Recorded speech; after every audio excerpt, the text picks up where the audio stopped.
60-70% penyakit-penyakit yang timbul nih awal-awalnya psikologis kok.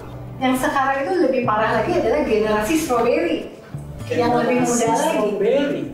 Makanya sekarang banyak anak-anak yang tidak mau nikah, tidak mau punya anak. Itu tren sekarang? Iya. Hai pemirsa, kembali lagi bersama saya di AMS TV Channel, Sharing is Caring.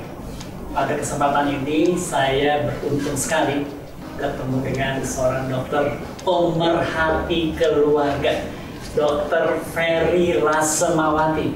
Dok, selamat sore. Selamat sore, Pak Ahmad. Ini berita-berita yang beredar ya, dok ya. Itu dokter kan radiologis kan?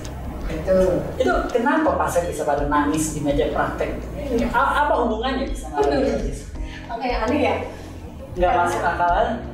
Ya, karena saya itu memang ketemu pasien kan kalau ada pemeriksaan radiologi kan, adalah pemeriksaan USG. Kalau foto-foto ronsen aja, kita kan nggak pernah ketemu pasiennya dong. Nah, pada saat USG itulah saya bisa ngobrol sama mereka, saya bisa mereka curhat ke saya, dan saya sih nggak tahu ya saya senang aja dipakai sama Tuhan untuk jalan. Mereka bisa cerita, bisa berkonsultasi sama saya pada saat pemeriksaan itu. Oke, itu kan jadi kalau periksanya kan memang profesi periksa ya, tapi background dari periksa itu ternyata ada sesuatu yang luar biasa ya. Nah, kita kan kalau sebagai dokter ya, kan dulu diajarinya bahwa sehat itu kan sehat lahir batin ya. Jadi kita kalau jadi dokter tuh meriksa pasien itu jangan cuma fisiknya aja, karena dari fisik yang sakit itu sebenarnya kan sumbernya adalah dari psikologisnya. 60-70% penyakit-penyakit yang timbul nih awal-awalnya psikologis kok. Coba ya, kalau pasien tiba-tiba saya bilang sakitnya lambungnya berulang kali sakit, mual, terus dikorek-korek saya, ujung-ujungnya apa coba? Masalahnya bukan di situ. Oke, jadi ini terbalik jadinya udah ya. Jadi dokter ngeliat di organ yang diperiksa gitu, ternyata permasalahannya di situ. Karena di organnya nggak apa-apa nih. Jadi kan saya mesti tahu dong. Kan kita dokter kan diajarin jadi detektif kan. Iya. Dari sumber satu masalah keluhan, kita mesti tahu nih apa sih sebenarnya. Itu kan kekuatannya ada di anamnesa. Nah makanya kalau dokter-dokter yang pintar anamnesa, biasanya tuh pasien tuh udah bisa sembuh loh tanpa dikasih obat. Dokter itu hanya perlu menyediakan kupingnya dia untuk jadi keranjang sampah pasien. Itu yang susah kan? Dokter mau nggak mau, waktu itu kan berharga dokter. Justru itu, tapi kan pilihan. Memang dilema, kalau kita pasiennya banyak, ya pasien yang lain kan ngantri nunggu, marah-marah kan? Ya saya sih. Itu pilihan kita ya. Oke. Sekarang topiknya peran serta orang tua milenial gitu ya. Kita banyak sekali peranan-peranan atau kasus-kasus yang aneh-aneh gitu ya. Ibu kok bisa gitu mendagangkan anaknya, atau anak kok bisa membunuh dan segala macam. Itu kan itu luar biasa. Tapi ada apa sebenarnya? Jadi gimana ini peranan ibu-ibu era milenial ini ya, sementara di satu sisi kan gadget, handphone dan segala macam terbuka bebas. Gimana? Justru itu, saya tuh prihatin banget ya saat ini. Kenapa banyak anak-anak, sebenarnya nggak anak-anak milenial aja loh, yang sekarang itu lebih parah lagi adalah generasi strawberry, yang lebih muda lagi. Strawberry kan rapuh ya, baru dipencet sedikit, ada tekanan sedikit, hancur, rusak. Habis itu healing. Aduh, gue nggak tahan nih, mesti healing lagi, cari hiburan. Kan sebanyak. Nah itu sebenarnya kalau pengamatan saya ya, nggak tahu deh, mungkin benar mungkin enggak. Karena konsep dari pernikahan itu yang banyak sekarang nih orang nggak paham. Kalau ditanya nih, kamu kenapa nikah? Gimana ya? Kan udah umurnya. Terus kan udah sekolah, udah selesai. Begitu deh. Ya. Artinya konsep dia menikah itu nggak firm.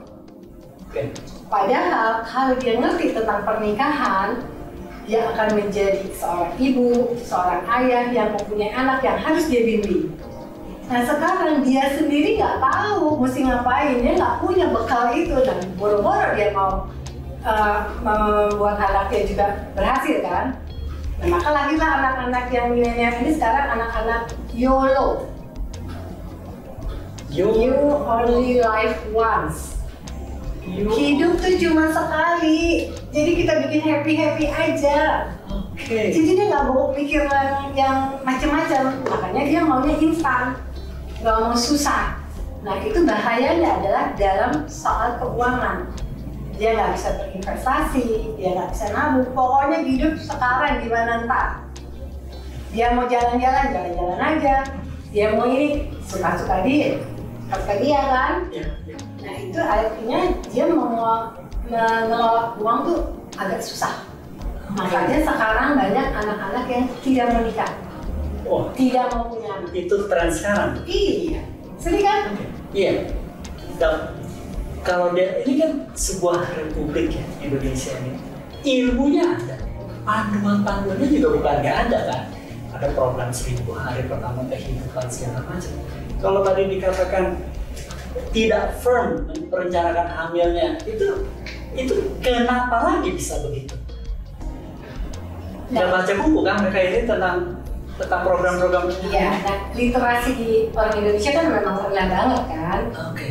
Nah justru awalnya dia udah nggak ngerti tentang pernikahan, tidak ada yang guiding, begitu dia apa hamil terus mau ngapain, mau periksa kemana juga, sementara kalau ke puskesmas pasiennya juga banyak, edukasinya nggak ada. Jadi kalau menurut saya sih yang paling penting itu sekarang adalah edukasi. Tapi edukasi itu tidak yang seksi, karena nggak ada duitnya dan lama, panjang hasilnya baru kelihatan. Nggak banyak peminatnya gitu. Nggak banyak peminatnya, padahal dengan edukasi dia kan adalah preventif. Iya kan? Bukan mengobati gitu.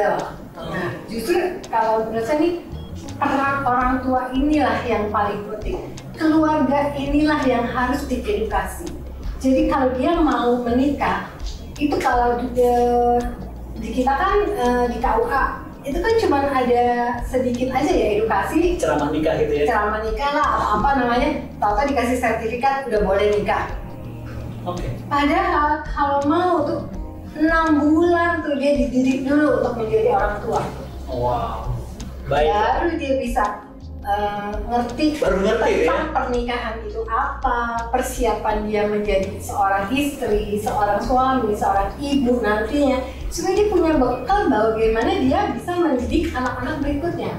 Dan yang paling penting, saya ingat banget tuh, Dr. Nila Muluk, mantan Menkes, itu pernah berpesan, ayo dong bikin para ibu-ibu itu pintar, karena dari seorang ibu yang pintar dia bisa mengatasi perekonomian, dia bisa cari duit, dia bisa mengelola keuangan dari suaminya kan, dia bisa mendidik anaknya, dia bisa menjadi orang yang mengayomi, dia bisa memelihara, mengasihi.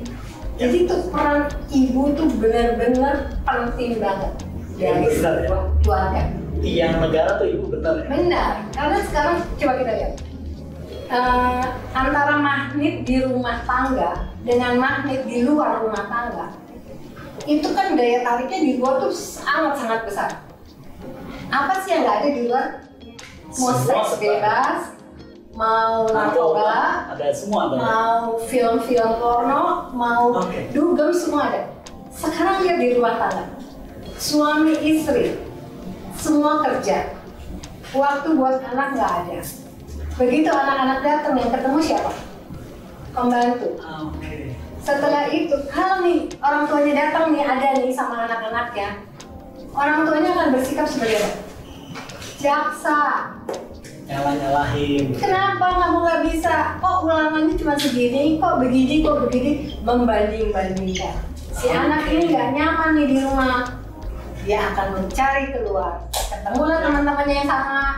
Yuk kita coba aja nih, kita lupain nih masalah-masalah yang pusing-pusing di rumah. Males gue di rumah, radio rusak tuh. Ibu bapaknya dianggap radio rusak. Sedih. Sehingga ya begitulah ketemunya nggak bener juga. Dok, ini kan panjang luas ya dari membina sebuah keluarga. Kita kelihatannya akan bikin satu serial ya, take home message ya, yang ringkas ya. Ini kan susah ya kan? Sebenarnya dua-duanya harus, anak maupun orang tua sama-sama belajar, sama-sama mengerti satu sama lain. Jadi jangan pakai otak masing-masing. Otak orang tua, gue pikir anak tua harus begini-begini. Anaknya bilang, orang tua harusnya begini-begini. Nah itu diketemuin, ngobrol bareng, anak dengan orang tua jadi teman, saling curhat, saling kasih sayang. Oke, keren banget. Luar biasa nih Dr. Ferry. Terima kasih banyak dan ini mudah-mudahan bukan yang terakhir. Ini mulai baru nih kita buat satu seri nih ya, mudah-mudahan ya. Baik pemirsa, tadi pengalaman atau ilmu yang luar biasa dari Dr. Ferry tentang peran orang tua milenial saat ini. Oke, dari saya IMS TV Channel, sharing is caring, like and subscribe.